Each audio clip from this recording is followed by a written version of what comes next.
Everyone, and welcome to episode 57 of the NTS Podcast. This time, we're really lucky to be joined by EU Masters caster, Jamada. Stop it, stop. Jamada, how's it going?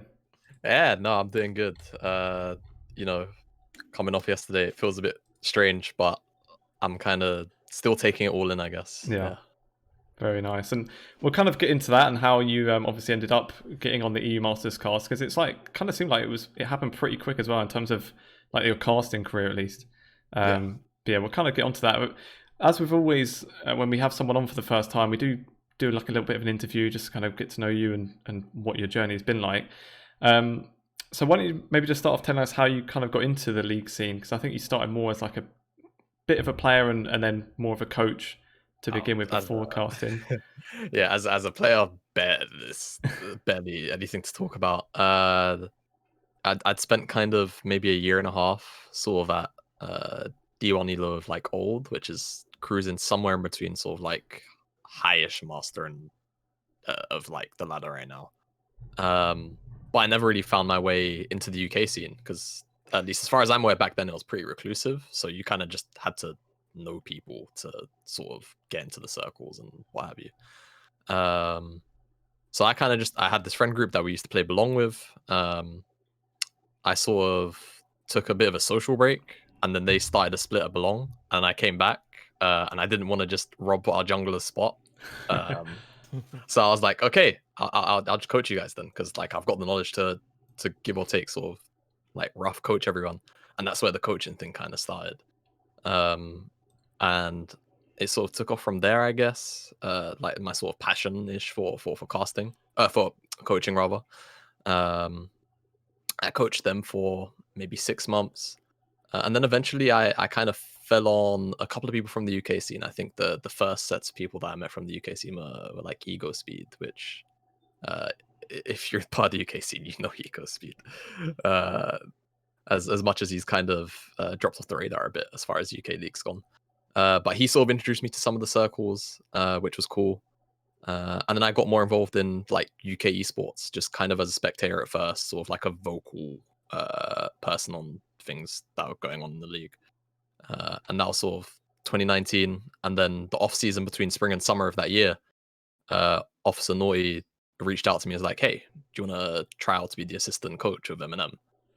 And it was completely out of the blue. I hadn't even, to my memory, I don't think I put out an LFT or anything like that. And I didn't make it very vocal that I was looking to join a team. Mm-hmm. But he reached out to me anyway. I showed up to the trials, and we basically just ended up like picking out a head coach for the summer roster. I didn't even really get trialed per se. And then from there, it was just, he was like, yeah, you've got the spot.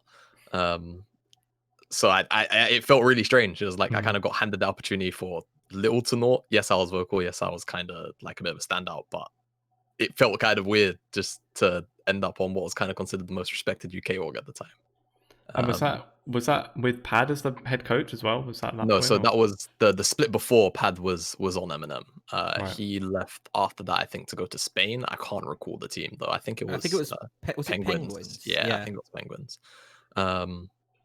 So I just missed out on Pad then. For summer, I had Konzadan, who's honestly a really nice guy.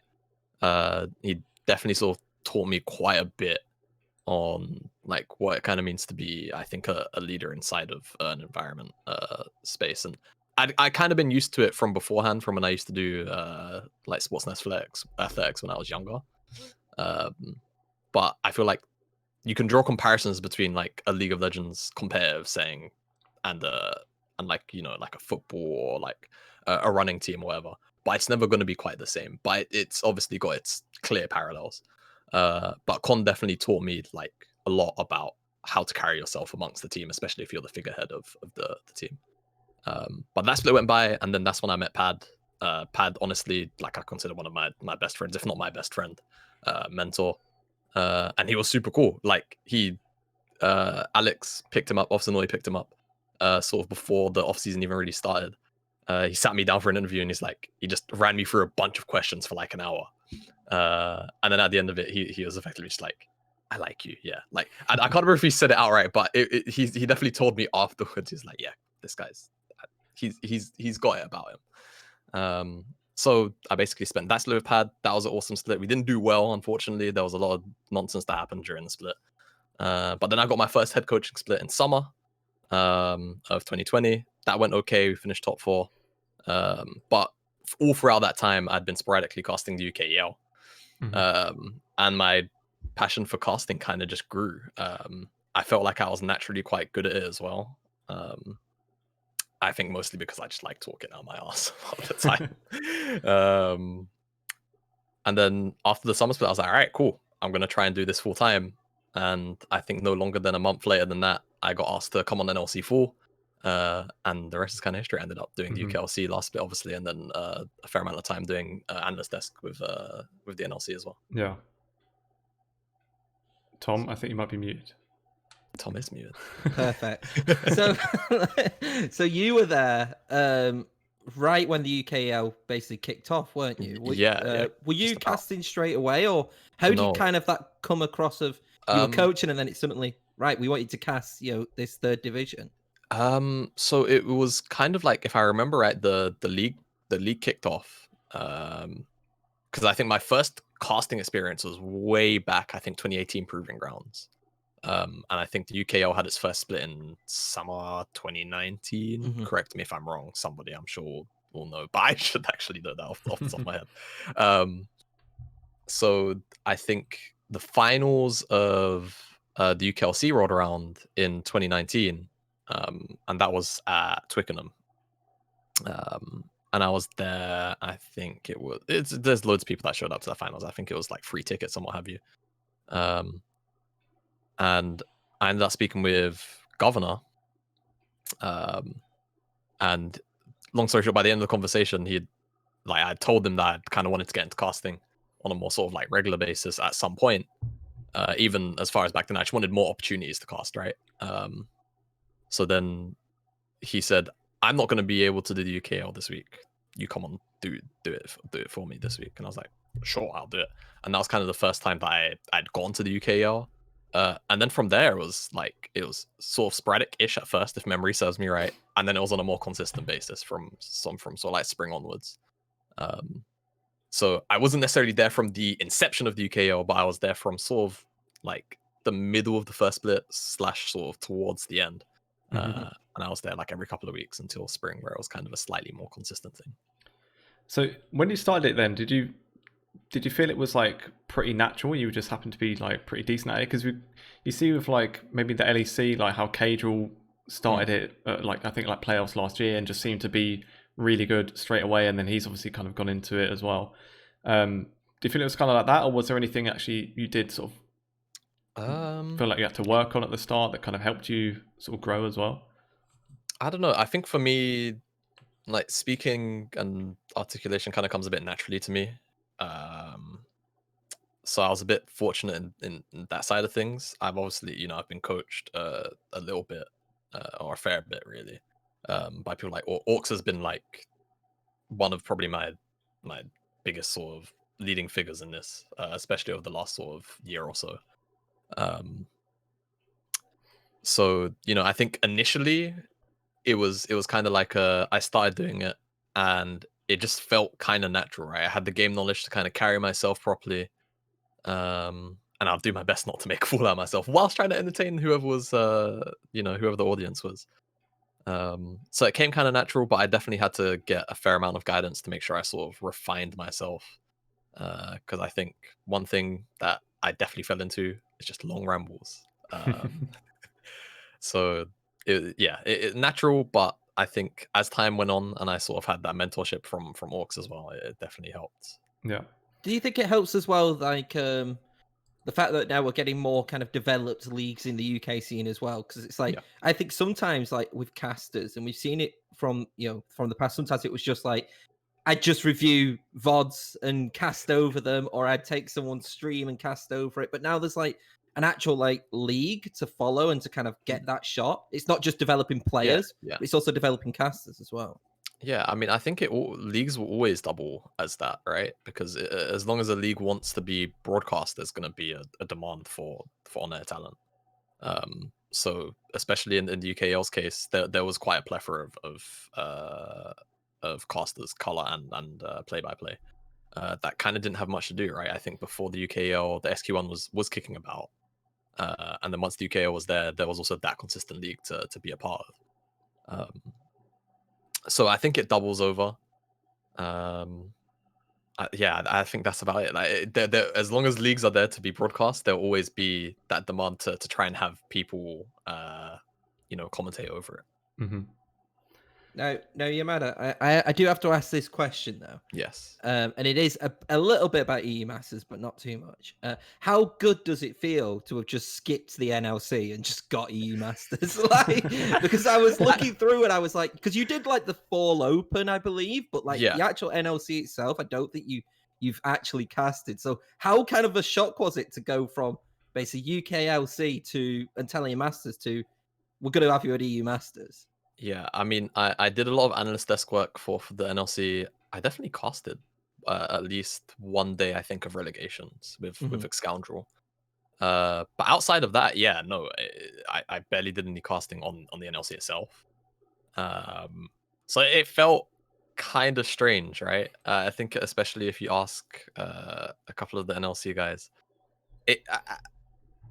I've kind of been relatively open. Is like, I don't know. I said yesterday, I was like, what the fuck happened, man? Like, how did I end up 6 months ago? I said, hey, I'm just gonna try and go at this full time.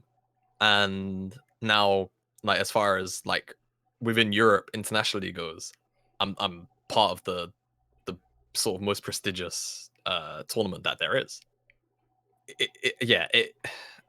You're casting Schalke v K Corp. Like, yeah, it's like the jump there is right. Part of me knows that eventually I feel like I would have gone here, but I think it's just the time frame that sort of has greatly caught me off guard. Because I still am in the mindset of growth, refinement. But I didn't think that I was necessarily like here ready to start doing EUM stuff now. And I'd kind of resigned myself to that. Like, as soon as UKLC and NLC finished, it's like, all right, cool. I should be done now until like June. I was ready to just kind of go into full relax mode, start like, I don't know, streaming or whatever, or even just like coaching in my spare time. And then I got the message from the guys at It's like, hey, you're in. And I was like, okay, all right. So yeah, it feels good, but I think, I don't know, is it like imposter syndrome? Like, part of me kind of feels like, am I like still ready? But after yesterday, I feel a lot more confident. Yeah, it's the UKEL buff. Like, we had it with Dragdar. Obviously, Dragdar went just straight to NLC. This split with Singularity after being in UKL. And it's just like just skip some leagues. Don't need to do anything else. Mm-hmm. Yeah, no. What can I say, man? The UKEL produces speedrunners. That's the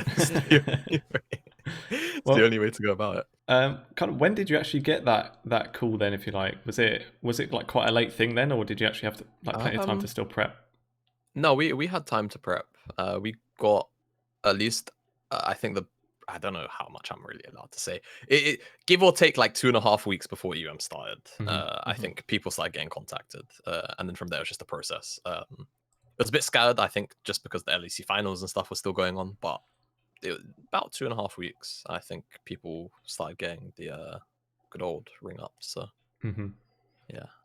Nice. And just as a general question, really, is there because we've asked it with players before, like, what was like a game which kind of has always stood out to you, or recently has stood out to you? Like, has there been a game where you've casted and you've been like, and it doesn't even need to be like a massive game, but like, right, I've done such a great job. You felt just great doing it. I think the UKLC finals, like every game, not just one game, like every game of the UKLC finals, I think, because realistically, the expectations rolling into that finals were Resolve are just going to roll over London, right? Yeah, dominate them 3-0. Yeah. And I don't think it was an unfair opinion to hold before that finals happened, right? Yes, London looked strong, but did they look Resolve strong? Not really. But then we show up on the day, and if I remember the order of things correctly, London took the first game. And all of a sudden, it was like the earth had just split apart, and hellfire started spilling out from the quake. And from there, it was just like sheer chaos from start to finish from the end of the night. And I feel as much as I loved UKLC, there was very few times I was able to genuinely get passionate about the games that I was casting. And it was more of a sort of lax sort of, hey, when there was times to be funny, there was times to be educational. That was much of what the UKLC was for me. But the UKLC finals rolled around, and it was just so hectic, so unexpected that was probably the best cast I think I've whopped out of my mouth. I think what's the unexpected thing is the fact that they had just not lost a single game. Then in the first game of this best of 5, they lost. Yeah. And it's like, and then it wasn't even like, oh, and then Resolve just dominated. They got 2 wins. Then London got another one, and it's like it really could have gone either way. I thought it was brilliant. Yeah, I think that the order of the games was probably the best part about it. 'Cause it's like London took a game, you're like, wow, I guess Resolve just aren't going to go the split undefeated now. They're just about to, they made a bit of an oopsie. They paid for it. Now they're going to effectively 3-0 London in return. And you go past those 2 games, the next 2 games, you're like, well, night's over. And then they push it to game 5. And that game 5 was, I think, probably the game 5 was probably my favorite part of the cast. Not because it was obviously the finale of the night, but the fact that London had it within fingertip reach, right? And it was basically one mistake, which then gave Resolve all the momentum they needed to close out. I think it sort of just it allowed me to actually be me for a change, fully, and sort of passionately on air, which I don't think I've really been able to do on cast outside of that finals. And then that's when I thought, oh, you know what? We've got 2 really good sides going into Telia Masters here. Yes. Yeah. Telia Masters is a different beast, I guess. It was a rude awakening, is what I called it. Especially even if Absolved as well. We've talked about it before, but you look at Resolve and Absolved, and they were like the favorites, I thought, to go into this, and neither of them made it even into the play-ins, the relegation side. Yeah, I think in the case of Resolve, I think they had a strong enough roster to do it, but obviously something kind of just happened. Maybe the final shook them. It's not necessarily easy to tell. You'd kind of have to directly ask the players and the staff about anything that happened, because sometimes the team can just lose their mojo.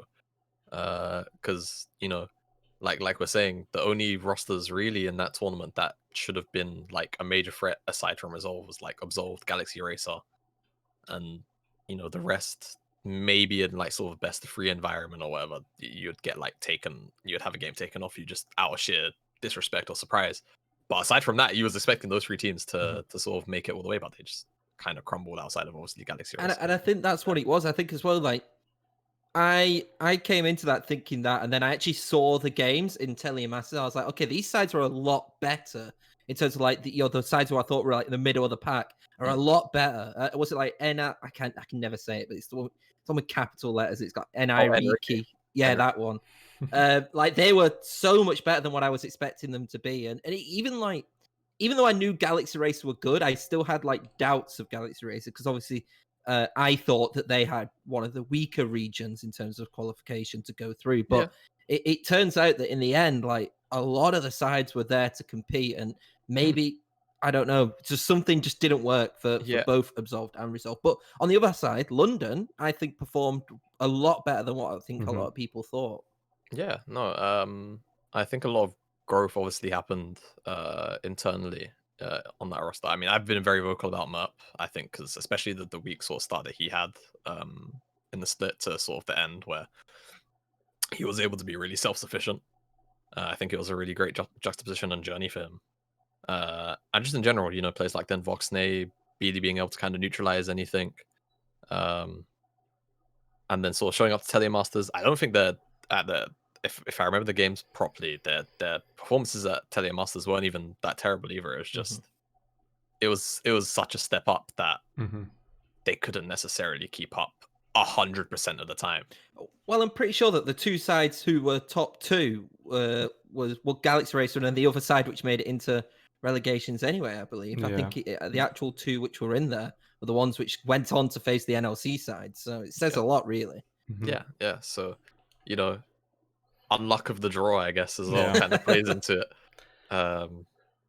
If they were on the other side, if they managed to take down Resolve, would they have maybe gone through the group?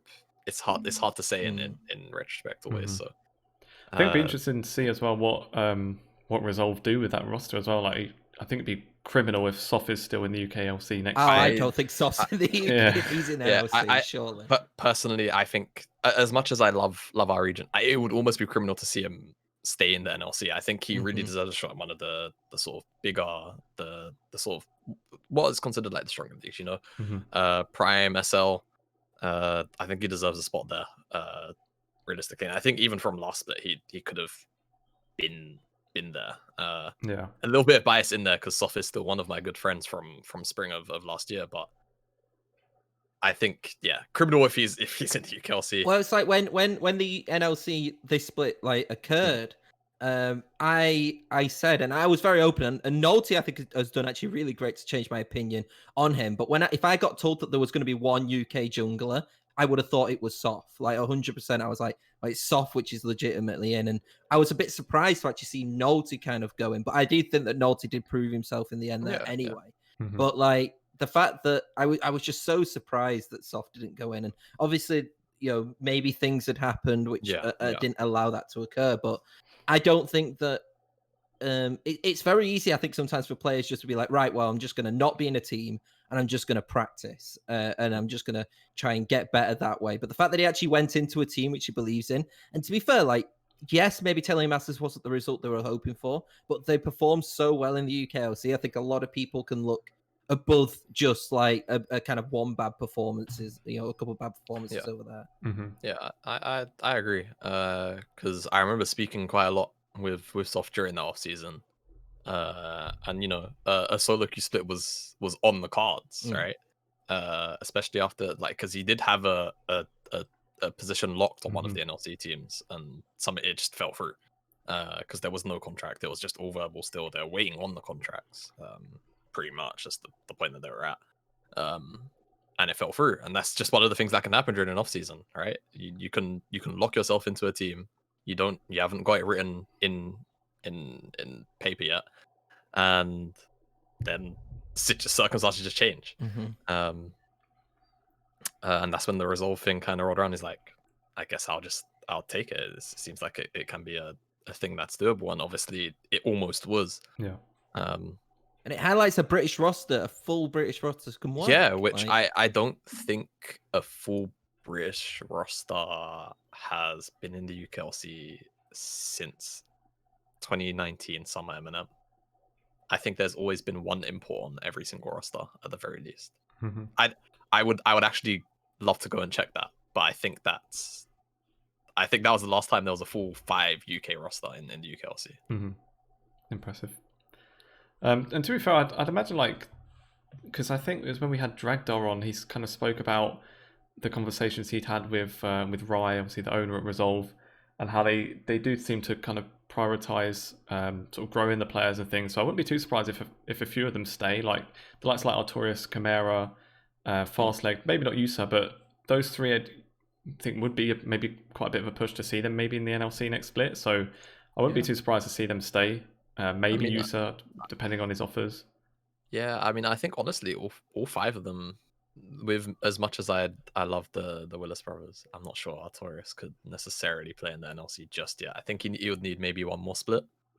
Because sometimes, I don't know, Artorias is a funny guy on the Rift because it seems like, sometimes he's the god of the world, he's just kind of unbeatable, and then other times you see the inside of Artorias. Though you didn't really get to see it much during the UKLC because he was kind of uncontestedly the strongest top in the league. Normally you would throw people like Rifty at the top of the list, but Rifty didn't necessarily have the same sort of overbearing performances that he had last in lane, which is a shame. And if he is playing again in summer, I really hope to see that return of the scary Rifty, because I remember sending the team into face demise both round robins in regular against Rifty, and it was an experience, man, because especially when you're on blue side, you don't know, you just have to blind something and pray that he doesn't have some wacky counter available. But yeah, I honestly, all 5 of them probably could find a spot on an NLC team, whether it's sort of like middle of the pack, near the bottom, top. I think all of them have a place there if they really want it. Jamada, I can't believe that you're saying that we have volatile top laners from the UK. Oh, Like, God. I can't Right. believe coin flip top laners with God. players like stable players like Kerberos, you know, and everything like that. I feel like that's what makes Shikari like so much like just not better, but like that's why I feel like Shikari stands out from a lot, because I look at loads of other top laners and like their ceilings in the UK are so high, and I think mechanically a lot of them are really good, but then there are just times where it's like, is it a bit too much of what they're trying to do? And then you've got the calmness that is Shikari, who is just consistent, and so it's like, but yeah, I actually really agree. I think Rifty didn't maybe. He obviously didn't perform as well as what a lot of people will say, but that doesn't mean sometimes that like that's a game. That's it. You're over. You develop from that. You can have a bad split and bounce back from it. There's plenty of players, both UKLC and at just any level in the world, that have had a bad split and then they bounce back from it and they look like, you know, they're top of their game. So, you know, I think it's more in the case of Rifty, not that I want to talk like crazy long about it. It's just that the expectations were so high that when you fall below the expectations, it becomes a shock, because at some point, if the expectations are so high, it becomes almost like you're expecting it. It's almost a guaranteed certainty, and then it doesn't happen. It creates a larger amount of shock. But I think it was more his lane performances, because I think outside the lane, Rifty still pretty much performed like how we know Rifty to perform. It was just that he didn't walk into every lane and basically chokeslam his opponent into the ground, which was more the surprising thing. And I guess as well on the flip side of things, it can speak to the potential like sort of rise of new top laners as well. It's not like it's all from the side of has Rifty just gone worse. No, you can look at it and say quite a few of the top laners were quite decent this split. You had Hachi, obviously Merp sort of towards the end of the split. I think Aragon's been solid since, you know, he returned in summer. And DBL as well. So like there's loads of top laners which, you know, can hold their own. And was Rifty maybe not as sharp he was before? Maybe. But I think you can still definitely say the top laners, the level of the top laners, the floor definitely rose a little bit. So when you've got both of those forces colliding with each other, it sort of makes that look a bit. I think that now, as kind of like League of Legends is developing more and more and more anyway, in terms of like from top down, I think that there's a lot more forgiveness, especially in ERLs, in terms of like, you know, you've had a bad split. It's like there used to be times where if you had a bad split in the LEC, you are forever bad, apparently, because there's no development. Now there is like more development. Like, you know, Senkux had to change his name so people would stop saying that he was washed up, even though he's great, you know? Yeah, Senkux is still really good. Cress now, by the way. Which I didn't expect that, because at least for me, when I started doing prep for EUM, I'd been really bad at keeping up with a lot of the other ERLs. I think it was just the nature of doing the UKLC on the weekends, keeping up with the NLC during the week, and then the LEC filled that extra Friday, Saturday. So it was kind of league every day from, you know, 5 or whatever. So I was pretty bad at keeping up the ERLs, and I got to Sencox's team, and I was like, I almost had to double take. I was like, Cress, okay, I've never heard of this guy. I look at 2021. Sencox renames to Cress. All right, now I know this guy's obviously capable. Yeah, definitely. I think that's maybe a good segue onto EU Masters then. We obviously focus on XL coming from our region. Do we have to? Well, I don't think actually, it's not too bad. Yeah, I don't think it's all doom and gloom. But one thing we did say last week when we were kind of previewing the groups was that opening against Schalke should have been kind of the best of a bad bunch really for XL. Was maybe the sort of weakest looking side out of that Group D. But then obviously it didn't go to plan in the first game. Now, when I was watching it, I was maybe thinking it was like almost a bit of complacency even. I think it was like a top lane, especially where Schalke were able to get a couple of kills onto Arome and Markoon, even when he tried to sort of even just come and clean up CS. But when I kind of watched them back as well, it was like a few times the Roman was like halfway up the lane with like no vision, maybe just a bit sort of overconfident. Yeah, what were your guys' thoughts? Do you think it was anything like that, or? I mean, for me personally, I think what I took away from the games was actually more on the side of Schalke, because coming into it, the way that I looked at the group was actually Carmine Corp should have been at the top, and they're damn well proving that. Yeah, they are very very good. And then I was actually I mentally I put Bears at the bottom. I didn't actually have a lot of faith in Bears, and I thought that second and third would be fought out between XL and Schalke. Because honestly, I looked at I spent a lot of time watching the Prime teams, probably the most out of any of the other regions. And the Germans are good, man. The Germans are really, really good. And I think when they came out and just kind of mopped XL, kind of just proving right, even though Schalke, of course, third seed, seeding doesn't always like tell the full story of things. Obviously, sometimes, you look at G2 Arctic, third seed of Spain. Yeah, okay, cool. They're getting wiped in Group B. But even then, some of the expectations for a team from Spain was, hey, G2 should be finishing probably in the second, trying to fight out. I mean, G2 Arctic did finish first in the regular season as well, so it was like right. they just didn't do it in the playoffs. So I feel like there was still a lot of people, a bit more hyped about G2 Arctic. Yeah. But for Group D, I think XL complacency. It's hard to say. I think you kind of have to. You have to sort of hear more from the players and how they're speaking, right? Because as far as I'm aware, they've been kind of quiet on social media, like leading up to EUM and stuff. Granted, I'm very terrible at keeping up with social media, so but I feel like when teams are vocal, or players are vocal, it still rings around the communities, right? But a team like XL, I think the whole point of the roster was, we're trying to go far in EUM, so complacency shouldn't be there. I think that honestly they just got gapped on the day. Like, just plain and simple, I think it just got outclassed. And I think especially after how playoffs played out, where throughout a lot of the regular split, Deadly was really quiet, Advian was sort of just as, and it was all about Arome, Marcoon. And then playoffs sort of happened, and then all of a sudden Deadly it was back, and it was like we had Deadly from last year return finally. And then we get to EUM, and they just didn't really do much to supplement Deadly until it was too late in those first two games. It was like their top side got demolished, and it's like, okay, guys, let's fall back onto Deadly. And that's just kind of how I looked at the games. I felt like they might have come into it with a plan, but they weren't really assertive about it. And I think that can look doubly like complacency when a team's not sort of proactively looking for plays, because that's what it looked like to me. Was they kind of just sat on their hands and lost in both of those games. They didn't really look for many points of recourse. In the Carmine Corp game, you can definitely say they did, because they sort of kept up with Carmine Corp in the early stages. But I think that's kind of characteristic of KC, where they're not going to be overbearing in the first 10 minutes. They'll try and press leads where they can, but they're not going to overreach and not going to overstep too hard.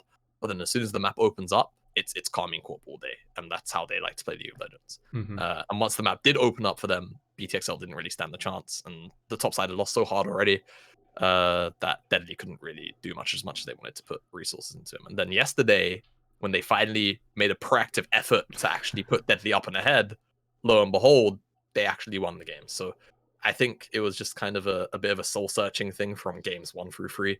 And I think they kind of realized, Arome, he's not having a great time. Hatrix, he's, he's either there or he's not. And Marcoon is still Marcoon, and he knows what he's doing. And as long as he's given a solid plan and a lane to play for, I think he'll be fine. One thing on that game, on the win against Betis, we say about Deadly, he was playing Varus that game as well, which I haven't really seen Varus in many playoffs and things. And then I think because Deadly wanted to play Varus. I bet you Deadly screamed, "Just let me play Varus." Well, I think I'm sure I saw well, I might be making this up. I'm sure I saw Xmati playing it quite recently as well. And I wondered what your thoughts were maybe on that pick, whether it could be like a bit of a tournament meta kind of thing, or like maybe a few teams that have been screaming each other. I think teams have just been sleeping on Varus for quite a few weeks. I remember going into one of the I think Brendan Valdez's stream, and he was just live watching the LCS. Mm-hmm. And he said when it came to the point where one of the teams picked the AD, he's like, if this is the LCK, this is the Varus pick. And I was like, I've not heard of any Varus being picked in the West. Why is that? And I went and looked at a couple of the LCK games, and I was like, this champion's good. Like, and he's a pretty strong response into a lot of the meta AD carries right now. Why is he not being picked in the West? And obviously, I think Carmine Corp were the first team to pick up at least an EUM. I don't think it got played in the play-ins, though there might have been one stray game somewhere from a team. And ever since then, that's been about 2 weeks, 3 weeks ago now. I've just been on the Varus hype train kind of silently. I was like, this champion's good. I hope teams in the West actually pick this champion up. And lo and behold, now it's starting to kind of catch wind. I think Varus, because he's such a versatile champion, he doesn't just have to be Lethality. He doesn't just have to be on hit. He can actually build both as well in some cases. He's whatever champion you need him to be as soon as you see the draft, right? And I think that's one of the key things about him. And he kind of just pounds every ADC into the ground in lane that's meta right now. Jinx can't really keep up. Xayah can't keep up. Kais can't keep up. So I think as time goes on, people kind of realize this guy is kind of trumping all of the ADCs right now. And especially amongst the hyper carries too, that kind of want to be mobile, kind of want to go in. You press your Archie on them, all of a sudden they just can't move or they have to have cleanse. And he just buys a lot of pressure in the lane, and we saw BTXL use that champ too to as much. Basically, the entirety of the success of that game came from the Varus lane. That's probably could even be a good thing for XL then, if like the other teams still aren't picking it up just yet. If XL make it out of the group, then that could be really handy, like going into teams from those other groups. One thing on that game as well that's kind of stood out to me was it kind of seemed like a bit of a simple thing, but I think it was like there was a turret dive top from XL where I think they were kind of like posturing for it for ages, and you could tell it was going to happen. Everyone knew it was going to happen, but they were just waiting, didn't rush it, played it like really clean, went in, got the kill, and that was done. And that even just made me think, obviously, something looked pretty simple, but then the fact they just lost a couple of games, you'd think if their heads had dropped, if there was any kind of mentality issue, something like that, where you need to be all on the same page to actually pull it off cleanly, and they did. So at least from that, it looked like to me that their heads hadn't gone on anything. I think Hatrix had, like the way he'd been tweeting about the games as well, he still seemed really positive. He was the one person I did see saying things in particular. So I think they're like not actually in a bad position, considering that the Betis and Schalke are both 1 and 2 as well. I mean, from going for an 0-2 start, it's like really not all that bad, I don't think. I'm going to be incredibly positive here. I actually think that they are the second best team looking at them, purely because I actually look at how BTXL have hopefully found their groove, and I do think that they have developed and kind of worked things out a little bit. For me, it looks like, and I think a lot of people probably agree, that BT came with this mindset that they were going to play one way, and it didn't work, and now they kind of have developed a different way around it. And I think that's really smart, and I do think that will help them. Will they beat K-Cup? No one's beating K-Cup. K-Cup are probably going at 6-0, but will they possibly beat Schalke, and should they beat Real Betis? I do think that they should do, going off, I think, how they can play, if they play this way, and they can kind of iron it out. I actually do think that them playing I think they're the last day playing out of all of like the groups is a little bit of a shame for them now. I think they would have preferred maybe to have gone in, like the first day or like the second day or something like that. But it also does give them a little bit more time to perfect this style of what they're changing as well. So there's pros and cons with that. But I do think that BTXL should get out of this group now. We talk about, obviously, last year they were 0-3 last year, and they went 3-3 and got through. So you look at 1 and 2, it's actually an improvement from last time. So we'll take that. Yeah, I mean, I was kind of saying it yesterday. I feel like if they went 0-3, it's such an impossible task then ask them to beat KC and then win all of their other games on the same day. That yesterday was kind of a must win. Because even if they go 2-1 now next week, 3-3, if you roll the dice, like Schalke lose to Betis, Betis I think would still lose to K-Corp and then obviously lose to XL. They would only have 2 wins. and then it'll be a tiebreak between Schalke and XL, and then they could get in through that way. But I can't remember the schedule properly. I think they play K Corp last. So they play BT play Schalke, then Betis, and then K Corp straight after. Which, if I'm being honest, probably the best 3 you can play actually in that order, in my opinion. Maybe swap Schalke, but playing K Corp last, I think is great. I think playing K Corp last is good for quite a few reasons, right? Especially if they go 2-0 against if they're 2-0 by the time they hit K Corp, because like their fate is fully in their hands. Because if they beat K Corp, then they know that they're in. I think K Corp, that will be their final game of the day as well. So K Corp will probably have beaten Schalke and Betis before them. So both the teams will be 2-0 on the day. And for XL, they know if they win, they should be through. I think that would be mathematically the case. They would be through. And if they lose, then chances are they should end up in a tiebreaker, I think, depending on the result of the best Schalke game afterward. Which I believe is the last game. Yeah. So honestly, I think they have a good shot. I think they got heavily caught off guard by Schalke's playstyle on day one, and how readily available they were to punish the top side. Because Yoppa's no slouch. We saw how he played in play-ins. Nuclear, and I still think is probably top 1 through 3. You argue about it all you want. Mids at the tournament. So just kind of being matched in the solo lane so like readily, and then getting smashed like that, and then not having the backup plan already in place, I think, to play through Deadly was kind of the big issue. And I think, honestly, after seeing the better Schalke game where S4 bot lane kind of just died 2v2 back to back for no reason,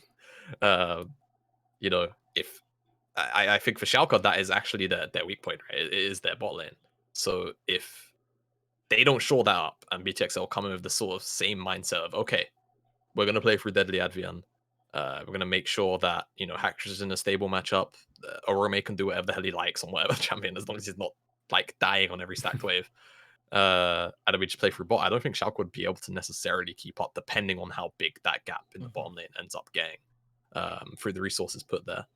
So I think now, moving into week 2, despite the severe beating it was on day 1, that potentially looks like a positive matchup for XL. And you can maybe call it optimistic, but I don't even think it necessarily is, after seeing XL finally be assertive again, like what we actually saw them be like in the NLC. And just the last thing I wanted to touch on that group as well was, like, going back to K Corp. Obviously, their lineup is one that you've seen most of the players do well elsewhere before, and it was one that on paper everyone knew it was going to be so strong anyway. But the one player I'd never really seen before was Adam, the top laner. And that guy is like an absolute animal. I don't know why. I don't feel like teams can keep giving him Renekton. I think that's pretty much the only champion he's played so far. But yeah, he's like pretty ridiculous. That was kind of the last thing I wanted to add. Adam's pretty good. I don't know what to tell you. He seems to be a bit of a monster. Personally, I hadn't heard of him before the tournament. Obviously, I'd like done a bit of research into them sort of leading up to it. But I think you're right, man. They can't give him Renekton again. I think it needs to kind of be, because I can't remember the order that they're picking their champs in. I don't think they've necessarily been taking him in the first 3.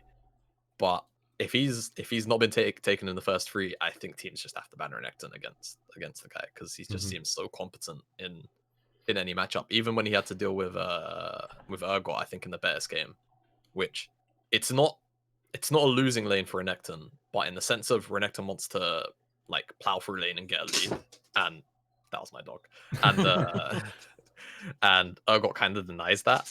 I think you can consider that like a losing matchup, and even though he had to deal with that, he still came out and kind of smashed when it was necessary. So it's a scary thing, and I think that especially looking at the XL matchup, if you're XL, I think you probably just ban it. Even if you feel like it's like not a problem champion in the meta, it's a problem champion when Adam has his hands on it. But what I've heard as well, like, all I know is that all the French fans just keep talking about Adam constantly. Yes. Like everything on Twitter is about Adam. They absolutely love him in France, which is good. I love the French fans. This split, they have been great. I don't speak the language. I've got to hit that translate button every time I read tweets.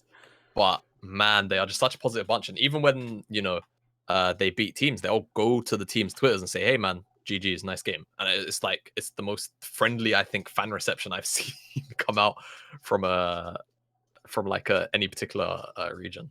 But all I've heard is that the fans are going to explode apparently if Adam gets Aatrox. Now I haven't watched like much, but apparently he's very good at Aatrox. Well, let's hope he doesn't get Aatrox then, because that would be unfortunate for whichever poor team has to deal with. But in genuine, like if this team continues in the trajectory that they're doing, because I think a lot of people would say that Group D is one of the stronger groups in EU Masters out of the 4. I think there's still a little bit debates on a couple of them, but I think a lot of people still call Group D like a strong group. So the fact that like if they continue this trajectory and go on and say win EU Masters, which I don't think is like at the realm of possibility, they're one of the favorites. This could be another situation like Ago Rogue. But are we just going to see all 5 of these players in the LEC next split? Because it very much could be. Or yeah, I mean, or Keiko to be in the LEC next split. Yeah, I mean, I don't think it's completely out of the realm of possibility. You know, I think a lot of those players are probably fringe LEC players, especially at least going by their performances so far. At EUM, and even the way that they kind of manhandled Misfits in the finals was kind of impressive, especially considering how Misfits have been playing so far. But yeah, you know, Adam could be obviously Saken's been. If you're Vitality and you're built as this French organization, yeah, surely you're looking at Adam though. Surely you are, because they are like their brand is very much like the French team. But then I also look at like Xmati and Targamas, and like this is no like shade on Jeskla and Promiscu at all, but like I would take those as a duo in a lot of like LEC kind of teams. Like we kind of saw it a little bit with Fnatic Rising, but unfortunately we didn't get like too much of it with Xmati and Targamas. But yeah. I just want to see those two continue as a duo now. I think they're actually really good together. Yeah, I mean, I think the whole team seems to balance well off one another. They seem to really understand how to like their strong side, weak side understanding seems to be really good. Even on day one, I think when they effectively had 3 lanes to play around, plus a relatively aggressive jungler, and I think that was the Renekton game where it's like they could play through Renekton because he's Renekton, but it's Urgot, so they just leave that matchup alone, and they basically just play mid through down to bot. And then the day after that, they put Matty on Ezreal. I think Takamas was on Alistar. And then they just played fully through the top side. They let Matty scale up, and then eventually Matty just did his thing because he's on Ezreal, right? You don't need a lot of resources to make that champion work. So they really do like seem to complement each other well. I think like in every sort of pairing, like mid jungle, top jungle, bot, support jungle. So yeah, I agree with you on that front. With that, I think maybe take a look at some of the other groups as well. Obviously, not only Group D that's going on, and there's been like some decent upsets already as well. So if we start, we literally just go in order. Looking at Group A, Kick 0-3. Yeah. Who saw that come in? You know, I think forget Kick 0-3. I think Northus is picking up wins. Might even take the cake. When we did our like rundown of it, we were like, yeah, big. Always the consistent team when they make it into EU Masters, always seem to do well and perform. Everybody underrates them. Maker's got actually like a really good side around them. Kick, obviously it's Kick, and then we were just like, yeah, and then there's this Greek team, dude, yeah, like, you know, feel sorry for them, and yeah, you're right. They actually got a victory over this. On this yeah, I don't think they've looked like terrible either in their losses. So Kick. I think Kick being 0-3 probably the biggest. I think the Polish teams in general. I don't know. I'm a little bit conserved on my opinion on the Polish teams this EUM so far. Not just because Kick is 0-3, but even like Rogue and Luminar's performances, albeit yes, 2-1. It's like it's obviously the one of the best. Well, there's only one more better start you could get is going 3-0, right? But again, it's sort of the same situation for me as UKAM, where I look at UKAM and I'm like, have UKAM outside of the game against Matchco, where their draft was just so like lopsided that it's impossible to lose that game, have they really looked like convincing? No. I think it's not fair to take away from them and say they don't deserve to be 3-0 or anything like that. But were they in like Group D, for example, would they be doing as well? Right? If you swap them with Carmine Corp and put them in that group, would they be 3-0? I don't know. Or I don't think so, really. But yeah, I think Group A, big, doing about as expected, right? This is German efficiency. I don't think there's you don't have to coin it in any other way. These guys are just fucking good at League of Legends. That's it. Makers, I need to look more into Makers. I think. I mean, Makers is basically what an NLC side would. We made this show. It would be what an NLC side would be if we had 3 seeds. Yeah, like... Goldborg has been sort of calling them our third or second NLC seed at EUM for that exact reason, right? Three Danish players. I mean, he's friends with them as well, so I think he's like, yeah, this is our team. It's our region's team. Well, I'm supporting everyone who's got a former Riddle player in, so just quite a few of them actually. Yeah, they're spread out across the groups this time around. So, well, with Anorphosis as well, we joke about them like doing better than expected. If we're not careful, they're going to get the extra seed that the bloody NLC's after those. Oh man, I'm dreading the 1 seed we get if BTXL don't get out. Yeah, I mean, there's a lot of talk about that. I think rightfully so. Me being kind of new to being passionate about the regional stuff, if I'm being blunt, the NLC should have 3 spots simply for the easy fact of the UK had 2, and then the other tele regions had 2 as well. And I think it'd be unfair to give the NLC 4, so you just meet in the middle. You just go, okay, two main stage, 1 play-in, or even 1 main stage, 2 play-in is probably still fair. But I think 1 play-in, one main stage, especially when you've got 2 academy teams like in this region, it's kind of crazy. And then it sort of trickles down to even like the other teams. They don't necessarily even want to like go too crazy in this region anymore, simply for the fact of, well, if Fnatic and XL are always going to top the group and always make it to finals and always go to EUM.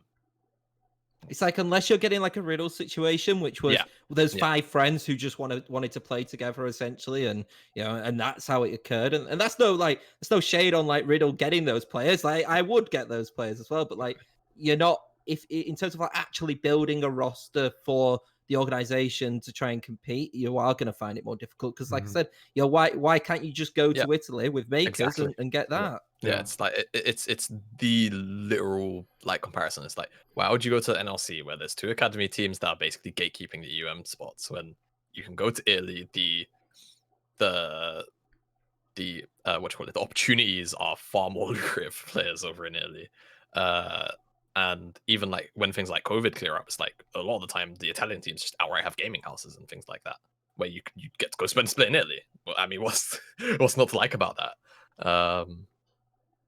So yeah, it definitely sucks. Hopefully XL's performance is enough to maybe have things be reconsidered, especially when you look at some of the other, not to throw shade at the other like sort of considered weaker regions, but when you think about we're being compared to regions like Greece, where it's like, okay, come on now. Right? So it's a tough situation. Hopefully, again, BTXL salvages our hopes and dreams, because I think it also kind of in a way does slowly cripple the Nordic region too. Yeah. Because if there's less teams that want to sort of be involved, less like investment goes in, the players are like, okay, we might as well just go elsewhere. It's slowly just going to dwindle down the whole region. Because as well, like, if I'm being honest, I feel like if there was like 3 seeds, then maybe a side like Nordavind, who are like a big team, maybe they think, okay, we're going to invest a lot more money going into this because we have the more chance of getting into EU Masters. Exactly. Or a Galaxy Race, for example, who have just come in now, obviously very, very popular side in the East anyway. Like, they maybe think, right, okay, well, this is our chance to kind of get our name in the European stage. But I don't think they're going to see that when they've got Fnatic and XL, who are clearly building these like massive super teams, or tried to build these super teams. So it's like, and we saw like competitiveness, and we did see like some good sides, but Like there was like a clear, we're going to focus more on maybe trying to develop some players and try and keep some of them. I know that was like definitely what Nordavision were basically trying to do. They were trying to go more of a long-term project. For a 2 split project, which, small tangent, that's something that teams don't do enough in the ERLs. Also, they kind of just one split drop. I think you need to give teams 2 splits worth of time, especially if you're trying to be in the NLC. I think you should definitely aim for that. I think it's important, obviously, to have a strong roster and not end up in relegations.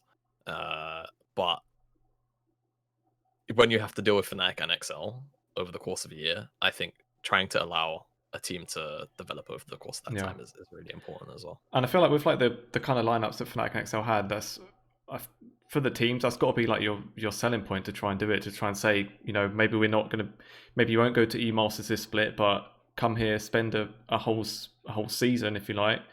You can develop, you can play against Febiven, you can play against a Rome and these types of names. Yeah, I suppose that's like the only option they got right now. Because even when we had Goldborg on before, he actually said that players that he's spoken to actually have told him that with those 2 academies there, they just don't want to play in this league because there's just no point. They're not going to get to EU Masters, especially with Italy with kind of like slack import rules. They can more or less build the same roster they would have anyway. So it's one of those, like, until something changes, it's either going to get worse, and then as soon as there is an extra seed, you feel like it should get much better. And the player pool in obviously the Nordic regions especially is massive. So it's the players are there to make these kind of teams. It's just giving them the incentive, I suppose. Yeah. If the incentive is maybe beating Fnatic or XL, that's the hurdle you have to hop over to make it to EUM. Why would you do that? Like, why would you even, as a player, risk your time? Because it's not like splits are a short amount of time. It's spring split is a month and a half, 2 months, and then summer is even longer. Why would you invest that much time when you could, if you're a really skilled player, obviously go over to one of the major regions, or if you're at the NLC level and you're trying to make that next step up, just go to Italy. It's kind of as simple as that. When your chances over there are going to be higher on a roster to make it to you. And I do think that I believe the people who run that LEC run EU Masters, because I think that one of like the main guys involved, he's like been tweeting and saying that they are looking at reviewing like seeds and possible play-ins, and it could mean that they're either going to have because I do think that there is actually a point where you could extend play-ins and add more teams in to give, say, the NLC like 2 play-in seeds or something like that, and even if it's just even if it's the same amount of teams going into EU Masters itself, you could maybe just add an extra team in that group. It makes it a little bit harder, but it still at least provides more opportunity. But we've praised, we've kind of talked about the NLC. Let's be honest, though. If we look at Group B and we look at G2 Arctic's performances, how did Fnatic Rising lose to them? Because they have played terribly, and I don't think there's no walking around it, really. I just don't think Fnatic Rising were that good this split. I just to be blunt, I think for the kind of side that Fnatic Rising have been for as long as I've been around, it was shadow of their former self type performances going on for me. I think their thrashing by G2 was kind of just the embodiment of that. And it's tough because like the Fnatic Rising roster wasn't bad, right? You got Maxi, you got Febiven. Pride has always been like a talking point for them, but something just felt off about their play throughout the split for me. It wasn't that same kind of calculated sort of by the books, but still this kind of strange by sort of characteristic Fnatic aggression type stuff that we'd always seen. It was, hey, we can do this, so let's do it. Hey, like these guys are kind of doing some illegal gameplay right now, let's punish it. And that was kind of as far as Fnatic kind of went. And when it came to some of the lower NLC sides in their group, they just skill checked them because they don't really have to do anything else. And then when they came up against XL, who even XL, I think in the regular split, they had their clear weaknesses. They kind of just got, again, they got thrashed by XL in both the semis, the winner semis, and then obviously the finals. So I wasn't even too surprised to see them get dunked on by G2.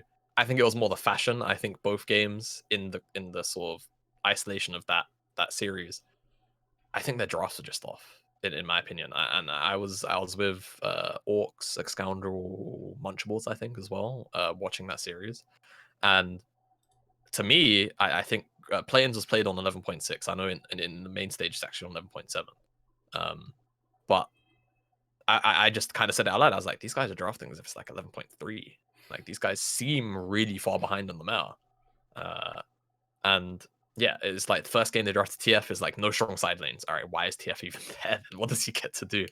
And they kind of softly repeated the same mistake in game 2, and G2 just kind of ran away with it. Pride, I don't know, man, just didn't get to play the game whether through his own volition or not. It was just yeah, I just don't think G2 looked that not G2, Fnatic looked that strong this split. I think it's really interesting because like I kind of looked at the players individually and I looked at like the skill levels of the players, but like I then compared it to the likes of like Dan. For me, I look at like Dan and Felix, like those two core players from like Fnatic, from previous Fnatic iterations to kind of now, and I looked at that and I was like, would this side have actually overall been better with Dan and Felix together? Despite the fact that I don't know like the skill. Look at the dog. It's even though like I feel like maybe like skill wise, Maxi and Featherfin might have more like skill together individually. It made me realize how good that dynamic Felix and Dan actually was, because Felix could be quite aggressive, but then you always had that assurance from Dan. I felt. Well, I don't know if that was kind of. That was not the only thing I looked at Fnatic sometimes and been like, there wasn't that chemistry. That could also just take time as well. Yeah, it's hard to say. Maybe in summer they come back and they look like massively better. Yes, hello. Yeah, maybe they come back and they look massively better. But, for me, the split, it really wasn't it. And like you say, I think that maybe there's like that lack of a commanding voice, but you feel like somebody as seasoned as Febby would bring that to a team. So it's hard to say. Maybe Febby is just quiet as a player, and that even with the experience, that is just his personality, and that's fine. That is how some players can be. But then who do you look towards, right? Because is it pride? And because from a top laner's perspective, I feel like a lot of the time top laners don't necessarily want to be too vocal. They want to focus on their own like small island that is top lane. And leadership roles from top more or less come sort of in the mid game as opposed to the early game. But the early game at the moment in this meta is the most crucial point in the game for most matchups, because it will set the tone for a majority of these games just because of how sort of dragon bound the meta is. So yeah, it's hard to say exactly why the weaknesses came in. Yeah, 1 second, I'm gonna let my boy out. That's all right, it happens.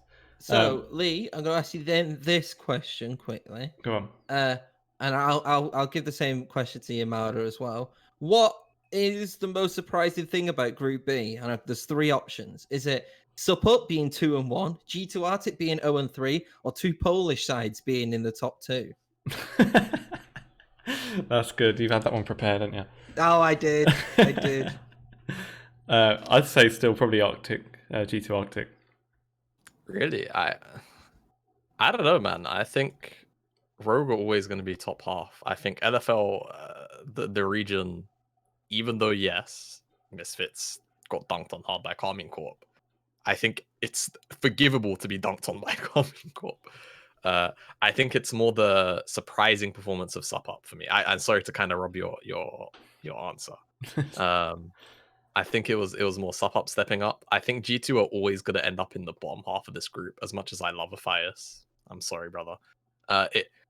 It would have been it would have been a tough ride, I think. Either way you look at it, I think at best G2 would scrape second, or would have scraped second in the group. I think now it's almost impossible because of it basically is. I think there is there's probably like a miracle which could happen. I don't know, because I'm looking at the group now. I don't know what the route would be, because they'd have to beat all 3 teams, and then all of the other teams would have to beat each other in sort of like a circle. I think all of the team would have to go 1 and 2, and then I don't know. Would it be? I don't know how that would even work. Yeah. And then the head-to-head stuff. It will be mayhem in Group B. But yeah. The Polish question is funny. I think Group B.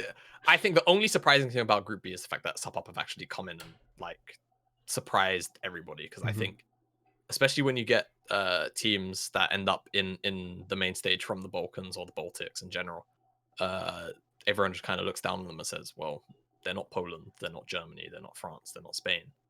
So obviously these guys belong in the fourth spot of their group. So when teams do overperform, or just not even necessarily overperform, just break the general expectation of where they're expected to finish, it surprises everybody. So for me, Group B, it's more about Sup Up than G2 Arctic coming in and losing every single game they play. No, I agree. I think that the fact that Sup Up are like joint first, essentially, obviously give or take like head-to-heads or anything like that, but they are basically first. I think it's so surprising. Whether I think that's going to continue, I am always going to be a pessimist when it comes to sometimes the outside the top four regions, and I do think, was it just two really good games which had occurred? But actually, the way that they played as well has not been bad. Even in the loss to like Ego Rogue, I don't think it was like, oh my gosh, this side is a fourth place side. It's not like the games which I've seen with G2, if I'm being honest, where I've been like, oh yeah, maybe they were just a bit too much of a step up. But I think that I do think that actually, if I look at the three, I think the one which I'm worried about most is Ego Rogue. Because I actually look at Misfits players and I look at kind of like a lot of the experience, I think, in some of those players. I do think that's actually going to play quite a big key in like the massive, like, 1 day round, especially if you can kind of get momentum through that. And if Sup Up do end up performing, is there a chance where we don't see Ego Rogue in this in the play-in, or playoffs? Yeah, it would be a pretty big hit, I think, to Polish fans, especially like Rogue being the champions. But I think something that the team spoke about, the team being the on air before the tournament started, was who does the title really belong to, right? And I don't know if the narrative was necessarily pushed on air, so I apologize if it has, because then you already know. But does it belong to the organization Rogue, or does it belong to the 5 players that were on Rogue when they won it, right? Because okay, cool, Rogue are back, and I think that's expected, just by sort of the prestige of the organization. But is it still Rogue's EUM? Right? Do they realistically still hold the title when you swap out an entire roster and you make it back to the same position? I think there's an argument for both. I think it's hard to say. I personally always will lean on it belongs to the players. Not to take away from the organization or anything, but I think that there's such a great impact that can be had from just players, a different coaching staff, that I don't think it's necessarily Rogue's championship anymore. So even if they were to fall out and Sup Up somehow managed a crazy miracle, I wouldn't even call it crazy. I think Sup Up, if they made it to quarters, they would deserve it. They would have worked their due for it. And I've, like I said, I've been kind of skeptical of the Polish team so far. I don't like, as much as they looked close domestically against one another. Kicker kind of choking. I think Illuminar have had, again, whilst 2-1, a mixed bag of performance. And the same can kind of be said for Rogue. And when Sup Up are stepping up in Group B, and Misfits are, they're Misfits still. Getting 3-1 by K Corp or not, they are still a very strong side. It's hard for me to gauge these guys. I with regards to like the who does the title belong to, I think that you can say, and it sounds really weird because it doesn't apply to like traditional sports, but I think you can say that Rogue are the champions, but Rogue aren't the reigning champions. I know that sounds really weird, but it's like they have won it, and the organization as well should be credited with that. But to call them kind of going in as the reigning champions, I think is a bit like disingenuous, because none of the players who kind of won it are there. Now, I feel like I don't think it will happen, but if Rogue go on to win it again, then maybe there is more of a say that actually it is Rogue. Like, it doesn't matter the player, because it's Rogues of the organization who are building these teams and knocking it out of the park. And while the players obviously deserve the recognition, the fact that you can do it with kind of 2 separate rosters, I think is incredibly impressive. I don't think that's going to happen, if I'm being completely honest, but if they do make it into knockouts, I do think that anything can happen in that sense. But it's like a final point. I do think that like Misfits do. See, I was going to say that Misfits do look the best, but actually I think SupUp actually do look the best. But I just don't think that SupUp are gonna continue that. But I do hope that they do, because it is nice to kind of see a different, not see. We're going to see 2 German semifinals or 2 Polish semifinals, 2 French semifinals. Because while that's great, narrative-wise, and it's great for like the fans themselves. Like, if we're being completely selfish, you probably want a French final, a duo French final, if you're looking at viewership-wise and what's going to bring more in. But like, I like it where you've got different regions going after each other. I agree. I think the more regions, the merrier. I think it brings sort of this strange camaraderie, but also a rivalry between a lot more of the regions. And we saw it last year with Polska Gora, and we're seeing it this year with French fans and the mask flare thing, which I love that AV too. When you get like these communities that sort of come together and say, "Hey, this is us. We're represented here. We're actually good, guys. We can keep up." It makes the story that much more exciting when there's more factions fighting it out for the tourney. But yeah, I agree. If we get a French final, that would be cool for viewership, for one, and for 2, I think it would be like a really big outpour of just I like, because who do the French even fight at that point, right? Who do the French fans even just go argue amongst themselves, and everyone else gets to watch the mayhem. Well, this is the best thing with EU Masters. It's like, while obviously it's separate teams, like you do have this sense of like supporting your region, which you don't see that much, even in like, for me, Rift rivals and stuff like that. I don't even feel like that emotion when it comes to that. But like, you have like mini rivalries like Poland and basically the Nordics, essentially, because it's like, who should really have that 3rd spot kind of discussion, which is always nice back and forth, as long as it's in like jest and everything. It's all good. But then you've also got like, right now, I would say the Prime League and the LFL, who are like, right, who's the best kind of region competitively? They've got the SLO like, hello, no, we're here as well. But like, I think it's great having kind of different like good rivalries to come through, because we're EU and we love narratives. So it's perfect for us. Yeah, and the EU in general, between the ERLs, are like so diverse in their own sort of special way when it comes to on the Rift gameplay too, from sort of a technical-ish standpoint of League. So it just heightens that sense, and like you say, the narrative just gets all the more exciting. Definitely. Well, there's one group that we haven't really touched on too much just yet, which is Group C. Now, we mentioned a bit about UKAM, and Tom, you said off air that you owed an apology maybe to them as well. Yeah, I said that they were definitely the 3rd seed in the SLO. Like, yeah, they won it. Yeah, but you look at G2 Arctic, they won. And they beat Fnatic. They won the regular season. They beat Fnatic, and like I even looked at like Betis. I was like, oh, Betis are probably really good as well, and they look solid. And I think I may have said that they were lucky to a point of UKAM, which I think was unfair of me to say, especially now that they're 3-0.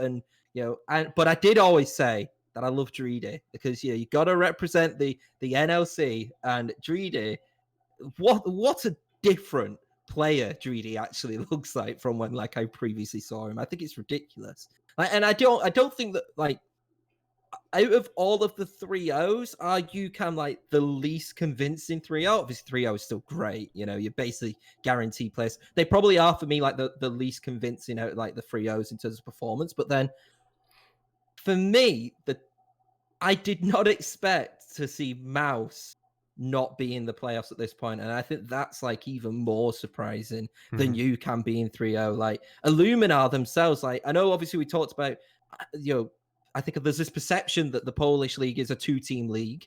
Like, and maybe we're right now because it looks like Illumina might be that second team now because Kick obviously didn't perform, but Illumina from like play-ins onwards have actually looked really strong. And again, this kind of group is just keeps making me eat my words because I looked at it and I was like, I think if Fnatic Rising were in any of those other other groups in play-ins and everything like that, they would have easily beat a team like Illumina, and I don't know if they would have done now looking at them. So it surprised me the most Group C, but actually in a really positive way, in the way that I think it could make for a really exciting final day. Yeah, I think so too. I agree. I think UKM have had maybe the least, convincing 3-0 run. I don't know. I've always had my suspicions of UKM for some reason. I don't know what caused the inkling. They're getting along fine. I think the biggest surprise in this group is actually Mouse, but I think that's more derived of their drafting style and just how Mouse want to play League of Legends. And I think it has its place in the meta. I just think that it doesn't have a comfortable place in the meta. And I think when you end up consistently putting yourself on timers because you want to skill check teams, etc., you're naturally going to end up losing more games if the players actually have the caliber to stand up to your skill checks for long enough, just because champion versus champion stuff just starts to get harder and harder. And that's why I think Mouse are struggling in this group personally, because like Illumina and UKM, they're not rollovers. And when you are a team like Mouse, where you play in Prime League and you kind of, you beat on everybody until the sort of the top end of the table, and then you come to EUM and you've got those same caliber of teams. That's why you kind of see what's happening in Group C. I think unfortunate for Matchco to kind of be in a group like this, but I look across the other groups and I say, would it have been better in the other groups? I don't know. But yeah, I feel like UKM might end up doing something stupid like going 0-3 next week for some reason. I don't know why. You know what? Quote me on it. I'll look like a genius if it actually happens. I think it's more likely they end up like 4-2 for some reason. Again, I feel like the 2 wins that they got, and I think yesterday I was UKM and Mouse I was casting, right? So even in that game again, I think Mouse were their own worst enemy in that game, more than UKM doing anything spectacular. Again, not to take away from teams. It's a credit to them that they have gone 3-0, right? They put in the work and the effort, and they made the decisions that got them to that point. But did the enemy teams make it that hard to do it? You look at the Matchco game, not really. Illumina could have gone either way. So that's why I feel uncertain on UKM at the moment. Will they get through in Group C? I hope so, and I feel like they will. But then I look at quarters and I look at any of the teams that they could end up playing. Would they necessarily kind of be on that team? I don't know. Are they a team where, say, if they do like finish first, would you be I hope BT get them? Yes. That would be exactly. I think if BTXL finish second in Group D and UKM finish in C, in my head I'm like, roll UKM, please. If BTXL were to roll big, then it's doom and gloom. At least in my eyes, I think. I feel like that'd just be sad. I actually genuinely feel like Big v BT would just be a sad game, because I feel like Big will not dominate you, but they will just bleed you out. Yeah. And you just watch it and you'd know within 15 minutes that you've lost. You just can't stop it. And they will take as long as they want doing it. And it's great. Well, great for them, not for us. Great for them. So tough for BT if they don't roll UKM, assuming UKM come first. But yeah, in Group C, I think UKM look a bit sus, man. I don't know. They've definitely, out of the 3-0 teams, if we're not saying like talking about how well they're playing, it is clearly they've got the easiest opposition right now based on how everyone else is playing, like in their group. It's funny with Mouse as well, because like you say about trying to skill check teams, and obviously they've got Leader as like their star player, who is known for picking his assassins and whatnot. But then when you look at their game so far, the one win they had was when he was playing Victor, who's like clearly much more of just the normal control mage. That is something that me and Hitbrain spoke about when we was doing a little bit of brief prep going into the matchup. Is like, Leader spent so much of, I mean, not just the split his career, right, playing these champions, Aurelius, Yone in recency, obviously Yasuo, all of these, like, hey, we're here to make sure that you're playing up to your game. And then, he comes out first game playing playing Victor. Did the game look convincing? No, because Annie is a strange champion in that kind of way. But then they win, and that's the important thing. And it was still a Mouse draft. I think it's important to highlight that was still very much like in character for Mouse, but it was just the Victor pick, which I guess it just shuts down Leader's like assassin champion pool. And I think that's probably why they picked Annie in the first place. But then they move on to their more assassin based picks, and they're struggling again. And again, I think it's just sort of the way the meta sits at the moment is you can't always get away with these drafts versus teams that contain players that will survive the skill check. Because you will just end up getting outscaled, you will end up getting out team fought. I think yesterday was a near exception to that, because I think they had very much a sort of meta draft. Silas, I just think in that position, it's fine if you're looking to snowball, but if it was another team and they end up locking in something like, I don't know, whatever you'd really want into Syndra, as long as it was a control mage, then that team would have just looked far more stable. And I think that was the key thing. Because as soon as you have Silas there, it turns into a true skirmish composition. And that's when it starts turning into skill checks. And then you have to rely on Gadget later on, or sort of in the mid game onwards, to start trying to like layer in the poke, and then hope that the poke can turn into skirmishes that they win. And that's not really a way that you can consistently reliably play League of Legends at the moment.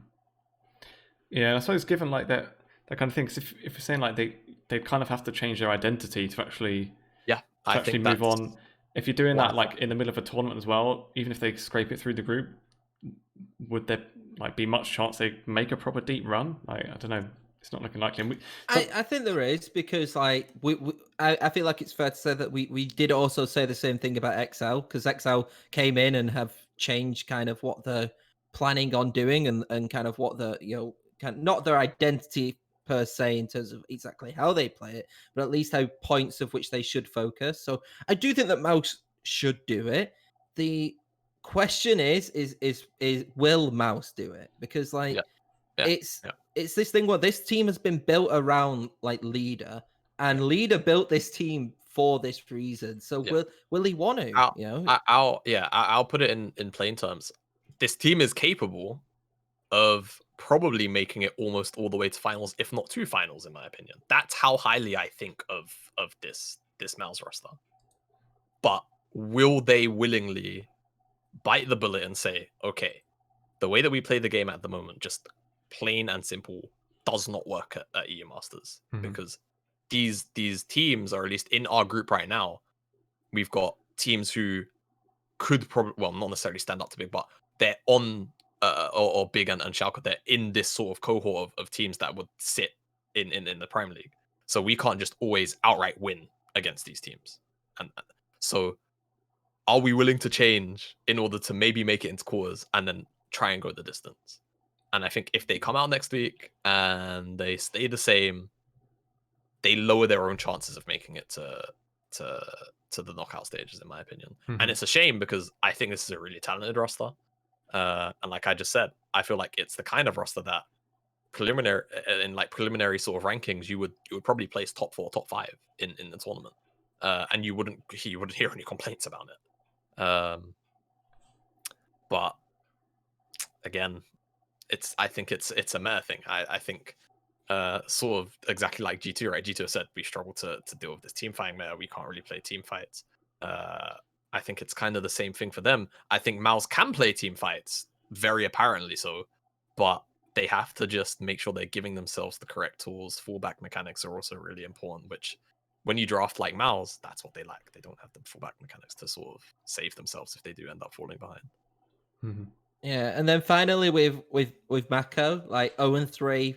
I think that's kind of it for them. But again, nice to see C-Boy, nice to see Sten Boss as well. So, but I think it is a bit. I think they're a bit disappointed with themselves. I think especially when you kind of look at Makers, and obviously if you looked at it just off EU Masters, you'd probably think Makers were like the first seed, but they weren't. You know, Makers were the side which had to go through play-ins. Mako won. You know, the Italian region. You know, they were considered the better team overall. So to see them, you know, fall down, I think it's a bit. I think with, like I said, with the kind of the strength of the other teams as well, you've kind of got Mouse, who I think are very much again, if you are not skill checking with them, I think it's very difficult no matter even what they play, really. And then I do think Luminar have looked a little bit better in this groups than what I actually thought they did in like play-ins, because I would have possibly had like a Luminar probably were Mouses, maybe a little bit more. But I just think that, it was a case for Mako where I think that there was just too many strong sides.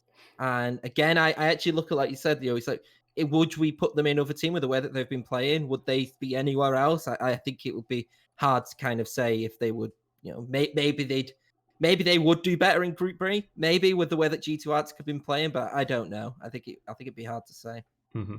I suppose at least shows that that the fourth NLC seed would be a bit of a push, and maybe we don't deserve quite that many. But I think as well, like just overall, like why we are seeing still like 0-3s, and it is like the biggest criticism is like, because there's this talk of, should we have more EU Masters places? Should there be more teams which could go in? Because there's this not narrative, but there's the ecosystem is developing, and yet we still do see some sides go 0-3.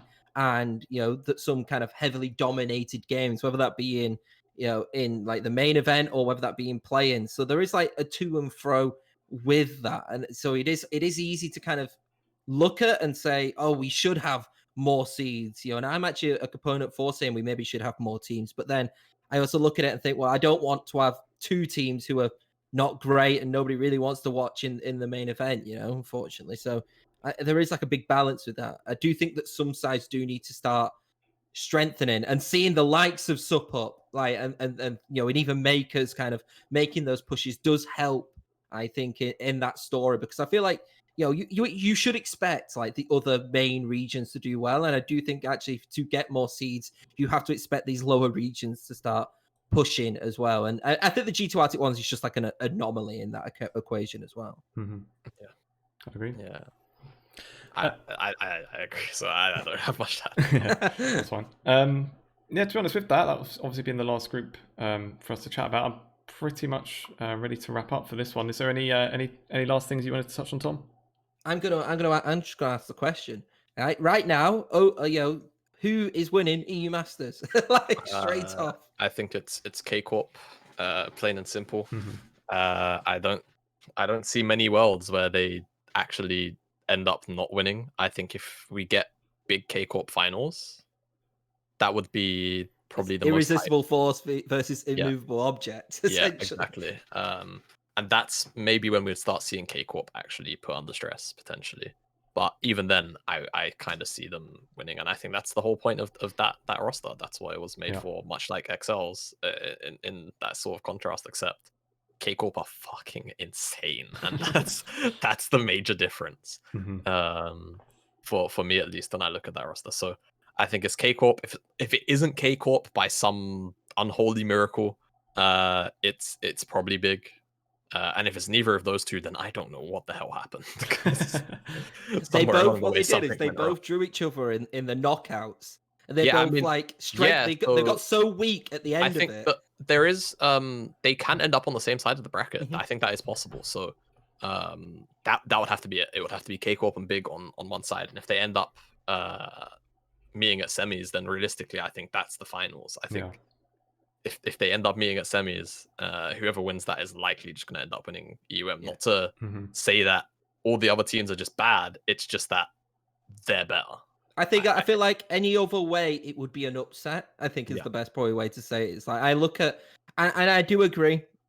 I think that whenever, and hopefully we do see it, I actually really want to see Big versus K Corp, because I do think that they look the best sides out of all of it. And obviously, you never know what could happen. We could actually see. I think if Mouse can kind of like like you said, have this kind of change, and go off like the positives and build off that. I think that also Mouse would be really cool to see, and maybe they could be the type of side to do like an upset victory or make it all the way to finals. But like the match I want to see, and I feel like it is big, and it is K Corp, and hopefully we don't kind of see it anywhere until the finals, because I feel like that's the star match, I think, as well. Especially when it's still best of threes before the final as well. You feel like we'd miss out on that big best of five. So I don't know. We'll see if they are in the semi-final. Then I think at the very least that would give like a bit of a push to do a lower bracket next time around. Because I think that's another thing people have kind of called for as well. Yeah, I think the double ELIM bracket it's interesting in the sense of when you've got 8 teams.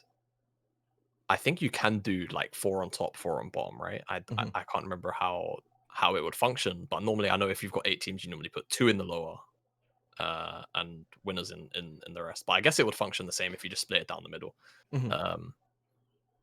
But yeah, I think double elim would be cool, but I think it could end up in obviously a longer and more drawn out playoffs, and I don't know how the guys at the top feel about that, especially when it's been this for so long. I think we've did that since we've had it in the LEC and it's such a popular format. Maybe moving forward we see a shift to that, but I think when you've got 8 teams going into playoffs, it's potentially a tough ask. I think if it was 6 teams, then there would be no argument and they would just swap the format, but I think with 8 it's a tough argument to make. The only thing I could think of is that they do one team from each group gets automatically qualified, and then they kind of do like a little mini tournament to get the other 2, and they would go into the lower bracket and vice versa. Because I don't think an 8 team lower bracket, I think it is a bit too long. I think it can be a bit too strenuous, and and that's why like people wanted a lower bracket, because when you had 6 teams, it's like I think like the pool is a little bit lower and it's a little bit short if they just did a normal tournament with 6 teams. So I don't mind the format too much as well. But like I said, I think it may change. It may change as well if more teams, like I said, get added or vice versa. But I've really enjoyed though this EU Masters, and I feel like it's incredible that every year at EU Masters or every split, I'm like, well, these are the new crop of talent which are going to go into the LEC, and I'm like, are they just going to keep replacing each other constantly? I think that's the inevitability of it, right? And I think that's why the systems in place are the way that they are. It's the exact same as traditional sports when it comes to actual like players' talent. We've all been, for example, lucky enough to see players like Ronaldo and Messi in football sort of go through their start to finish. And the generation behind them, people like sort of the Neymar-ish generation, where they're sort of like, I think Neymar's 27, 28 now. But I mean, which on the side note, that's crazy to me because I've always just remembered him as sort of the 21-year-old who's showed up to Barca. I mean, I feel like he still thinks he's that. Like he probably still, but then now you've got the even newer generation of kids Sancho, like Mbappe. Sancho, Mbappe, Trent. All of these, well, maybe bold to put Trent up there, but I don't know how football works at the moment. I've not been following, but you understand that same level of talent always comes through and it cycles. And that's the same thing for League of Legends. I think for a long time, sort of through season 1 through season 7-ish is roughly when you start to see players actually drop out and say, all right, I'm retiring, that's me done. I think it's the same thing. And I think, you've seen the resurgence or the surgence. There's never been a resurgence, initial surge even of rookies coming out from EUM and performing really well on the LEC stage. And I think that now that we've had it happen once, it's gonna start to cycle again, especially as the players that have been around for a long time, they either move out of the region or they just say, yeah, I don't have the drive to play anymore. Because there will always have to be a best player, right? And it's kind of just as simple as that. Faker can't stay Faker forever, for example, right? And even he's kind of to some been decrowned as the best of the current time. So yeah, I think you look at EUM And I think I said it in my tweet. I said, "Hey, I'm casting the 2023 LEC champions probably over the course of the tournament." So yeah, I think we will end up seeing a lot of these players end up in. And I think, and it's not like a disservice to any of the players or anything like this, but I feel like you have like middle LEC players where you always get like the best. You'll find like a Humanoid or a Larson, and probably if they want to stay in EU, they could quite possibly be in EU for years and years and years at this point. At least that's what it looks like, bar like massive changes. But you're always going to get like the C's or the D players, which sounds really unfair, but like for an LEC level, it's still like ridiculously good. But you're always going to see that rotation of those players go around because it keeps building, and one of those could potentially then be like a C or to an A player through that. So just the way that it works. And I also think, especially because of the recent finals, right, where how many players? I think 8 out of 10 of the players on that stage have played at EUM in the last. I think the parameters were 2 years. It's going to push teams to want to look into more fresh talent, younger players playing at EUM, or players with just less experience who just look promising, and actually put time into developing them. Whether that's actually on the LEC stage itself or picking them up for academy, so that they're scrimming the main team and what have you. I think it's going to become a more popular thing, and then we're just going to see the cycling of names. The greats rise, then they eventually they sort of say, "All right, I'm kind of done," and then new players will come and step in their place. Yeah. Then on like the other side, it'd be very interesting to kind of see. Obviously, this is all rumors, but there are rumors that Nisqy might be going to 100 Thieves. Is like that's the big rumor. I think Esports have said that looks what happened. I think 100 Thieves have just signed Reapered as well, which is crazy. So, but like it kind of, I wonder if it gives kind of Fnatic as an organization like a dilemma of like, we've got Febervin, who's kind of this experienced name. Do we put him in, or do we go and look at EU Masters? I treat seasoned players playing on academies kind of the same way that I look at it in NA. I think if you're a seasoned player and you're on an academy, you should be looking to just try and snag a spot in the LEC, or just, in my opinion, if you're a really seasoned player, you shouldn't necessarily need to be playing on an academy team. I know it sounds kind of harsh, right? And at the end of the day, players can always make their decisions for themselves on who and where they play for. But for me, academies will always be about breeding new talent, making sure that they're nurtured by the experience of the team above them in the main team. And I think it does present an interesting dilemma where if they do end up selling Nisqy after one split, which would seem strange, but maybe it's just a Nisqy thing. Nisqy doesn't want to be at Fnatic, and that's fine. You never really know until things come out and are spoken about. I think if I'm Fnatic, I pick up a different young mid laner who's willing to like Ches. Chris, yeah. Exactly. The guy just come out one split, all of a sudden he's at EUM, man. But yeah, and for Febby, I think he's there to play. I think he was there to play to try and make it to EUM, do the whole gauntlet, and try and prove that he is still worth it. And obviously, the gamble didn't pay off. And he'll still just be trying to look to hop on a low end or low to mid end like LEC team whenever his contract allows it.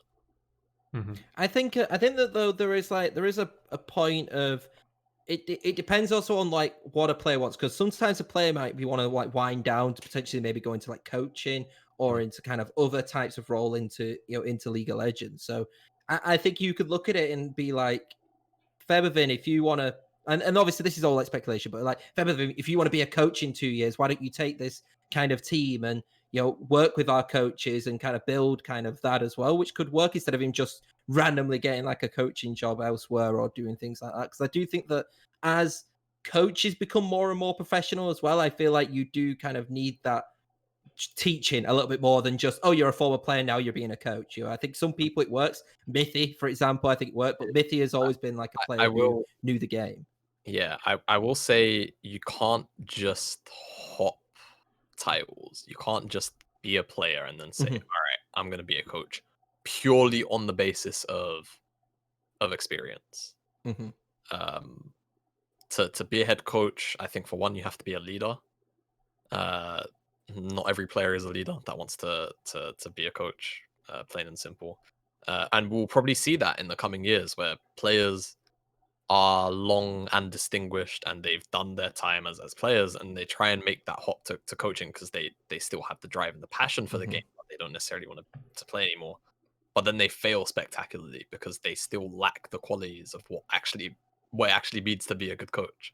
And I think leadership will definitely be one of those things in particular that as a thing. But you can't just hop from player to coach just on the basis of experience, for one, and strictly knowledge, though it might sound really strange, but it's kind of a long thing for me to explain. For two, there's a lot that has to go into it because you have to be good at resource management. You have to know how to use your staff. You have to know how to, you have to know how to interact with your players on a one-by-one basis. You have to know how to treat them in front of everybody in a team environment. You have to know when to single players out. You have to know all of these different things, which, okay, if you've got the experience and you've seen your coaches before you do it, maybe you've picked up on a thing or two, but you're not always going to see that immediate success. And I think, the most recent one I think is Bjergsen, right? Bjergsen hopped from player to coach. I think he would be one of the bearish examples because he's been around for so long and he's always been vocal about being the leader of TSM. And he did an okay enough job, I think, for a split. Well, I look at even from like an ERL perspective, you look at Swiffer for BTXL. Obviously, Swiffer came from being a player, straight from being a player to being a BTXL, and you could argue that given like them being like undefeated and then losing at the final hurdle, was that losing at the final hurdle because it was hard for Swiffer at that point, who wasn't really experienced in how to motivate a team or to do stuff like that, as opposed to this season where when they had those down troughs, he kind of knew what he was doing and he gained that experience from it. I think that there is definitely like signs of development in coaches as well, which you need. But I also think that that's why it's good for academies and for ERLs as well. Like you said, everything, the whole European system is getting developed. People look at players, but actually it's everything which gets developed through ERLs. Yes. Every aspect of what makes an ERL, like from the on-air staff to the players and then the actual coaching staff themselves. Everybody gains the experience and slowly the refinements are made, the system gets better, and you start to churn out even higher level individuals in every line of work, and that's why I'm happy the system is the way it is at the moment. Can there be probably more improvements in places? Probably. Can I see them? No, I'm ignorant. I just got him. But that's why I'm thankful that we don't, like, for example, have a system like what's in NA, because NA system is pretty tragic, right? The academies just play the academies, and a lot of the times in the academy teams you can just see, not to be rude, but kind of past their time, like making up the numbers. Making the numbers. And I think it can even be considered like embarrassing, like in the Proving Ground stuff recently and the Scouting Ground stuff recently in NA, where you've got the amateur organizations putting teams together. Even like Barrage went over there and they took games off academies, I think. Yeah, they beat on academy teams in one case, I think. Was it Team Liquid? Did they beat Team Liquid Academy? I think so. So, I think it says a lot about their system. And granted, they're not an entire continent where every individual region is churning out sets of players, right? They're an entire country / obviously Canada is a part of it and what have you. But besides the point, I suppose, in this example, the player base, yes, it's small, but they kind of just treat the academies as a backup to their main and not a development thing, which I think is the key issue. And then obviously there's a whole bunch of other broader cultural work ethic issues going on in NA, which is why I think they've lagged behind compared to Europe, China, and Korea. I think what's really interesting as well is like, and it's something which I guess is a positive and a negative, but like, for example, Evil Geniuses, I believe they had like 2 teams in Proving Grounds, because they had Evil Geniuses Academy and then they had like Evil Geniuses, like basically 100 Team Next version essentially. And it's like, it kind of goes with the what you're kind of saying is like 100 Thieves Academy is there because it's like, here are what our backup players have. But actually, our actual academy team is the EG Academy. Like, and so it's kind of like, why is there that kind of, we've got these backups and then we've got the actual academy teams, and so, but it's good that we're actually seeing more like third teams essentially. But with the way that the system works, you need third teams. Like an LCS side needs third teams really, because they're just worried of, oh, if this player does bad, then at least we've got like an old reliable in the back, Yeah. And that's one thing that doesn't happen here. You've got the players of the academies are actually utilized for what academy teams should be utilized for, and that's why the system here I think works so great. And we're finally seeing a lot of new young talent come through and actually be successful in the LEC. Well, unless you're Astralis, because Astralis Academy is something else. Mm-hmm. Definitely. Well, yeah. On that, I think we're pretty much good to finish up then. There was one last question I had for you, Jamada, which is kind of a sneaky one that I do sometimes when we've got a coach or an analyst on. Because it is actually Clash today. And in an hour or two, I'm expected to be playing with my mates in our Tier 3 Clash. So I just wondered, what would you say are some of the main picks to be going for that are hopefully going to get us to win? Okay, so I've heard apparently Vladimir on this patch is pretty cracked. To what degree, I don't know, but that buff was pretty nutty. Diana jungle is apparently supposed to be good, but funnily enough, after this podcast, I'm hopping into solo queue to go and learn what's actually to the game. But in the jungle, all of the chem tank stuff, right? Hecarim, Udyr, Volibear, yada yada. I think if you're in the tier 3 section, things like Annie, the basic stuff is always like the nice, easy go-to stuff that scales, stuff that has CC. Engage. Make sure you draft bloody engages. Like the easiest way to win games is just knowing that you can always just go. Cool. Sounds good. All right then. And as a final thing as well, just thought it was really cool. I found it out I think yesterday, but Stuart is now a content creator for Fnatic because of Wild Rift or XL, I think, right? Or XL. Yes, it is XL. Yeah, for Wild Rift. So that's always nice. Isn't he like Challenger? Did I see? I can't remember what it was. I've known of Stuart for a really long time. Just as like sort of a content creator, I never knew that he was actually growing or doing a whole bunch with his platform. So he's always been in the UK scene, so that's what I mean. So when it popped up, I was like, that's well done to him. Like he's found like a niche. Well, not a niche. Like Wild Rift is like incredibly popular, but he's apparently he's very good at it, and now he's a content creator for XL. So fair play. Very nice. It reminds me of like Boaster when Boaster just suddenly became like Fnatic for Valorant, essentially. Definitely. Cool. Just as we finish up then, just to kind of look ahead to what's coming up still on the UKEL, obviously where we're hosted. We have got the Student Proving Grounds coming up, which we spoke about last week as well. So that's from next Sunday, the 25th, up until the 30th. So yeah, do drop a follow on here to check out those, and obviously to watch our future episodes over here as well. Find the next Dragdar. That's what it is. Exactly, yeah. Dragdar. And yeah, for otherwise, those that are watching back either on YouTube or Spotify as well, obviously drop a follow on there. And our Twitters are all on the screen as well, so you can follow us all personally. And yeah, with that, I think we're all done. So thanks for watching.